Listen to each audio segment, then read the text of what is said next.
So I wanted to say something real quick about a Victory building, a Monarch luxury boutique style apartment complex, and an old warehouse or garage with a rolly steel door that's spray painted with the word ink on it. The police should check those out. Also, I've been talking a lot about this, like witches and demons messing with you, and like how they're trying to pressure you or focus on this anguish. Another thing I noticed that the devil will always try to rush you. I said that already. But another thing is, so like, say you had certain possessions that got stolen, or you were compelled to give all your stuff away.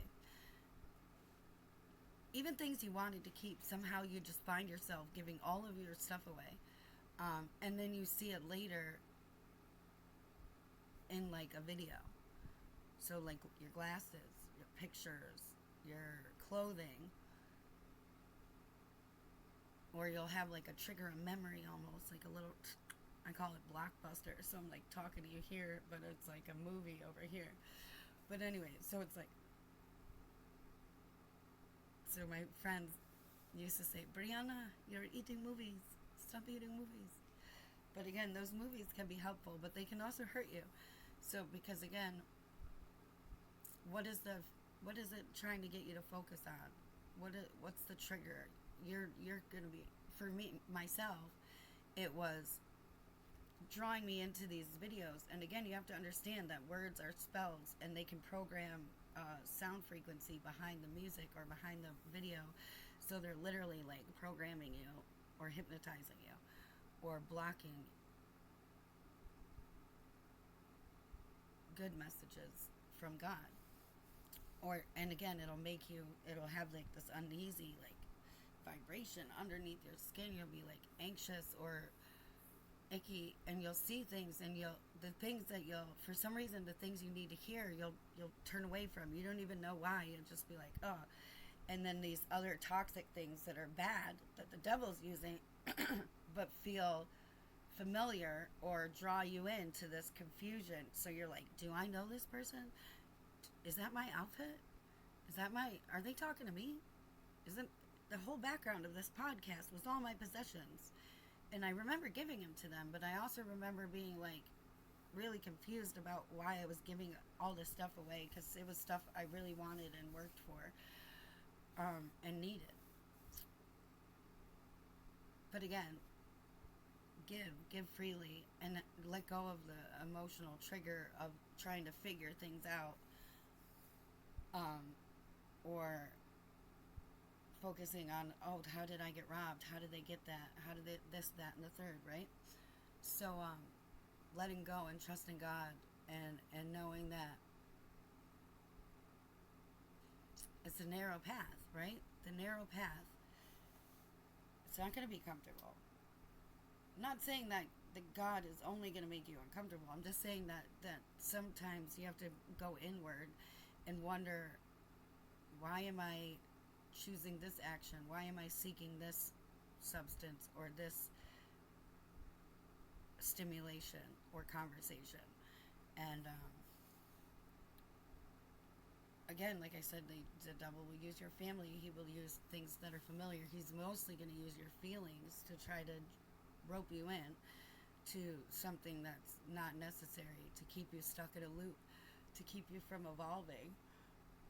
Use dreams.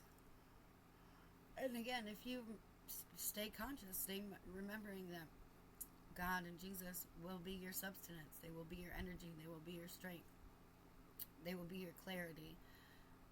They will be your conversation.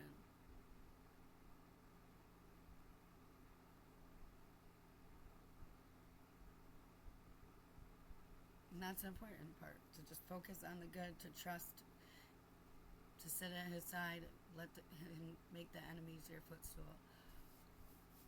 Sometimes things are, again, it's meant to confuse you, it's meant to trick you, it's meant to steal your inheritance.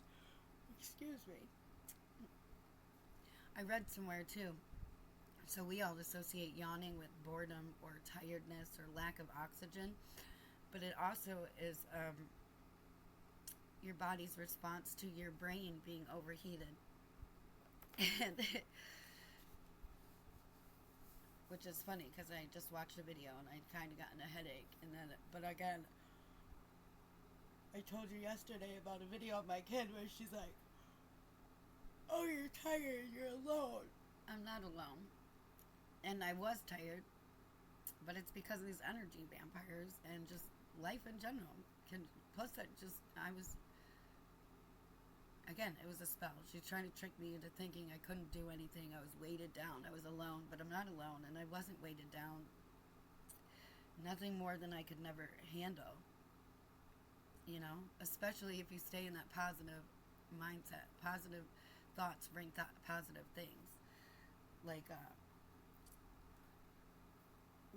my friend Rich Black used to have a song. He's like, keep pushing it, and it's like, I used to tell people too, like, women have babies in rice paddies and cotton fields and got right back to work. So like when I had my kids, they were like, you can't walk. I was like, watch me. Like, what do you mean? That's so weird. Sitting around all day like, oh, my achy breaky back. It's gonna make your achy breaky back that much worse. So you just, and sometimes you really just gotta walk it off. I'm gonna go now because I'm feeling rude. But anyway, that's the important, to be positive, to be mindful that things are trying to trigger or trap you into focusing on the things that are not important.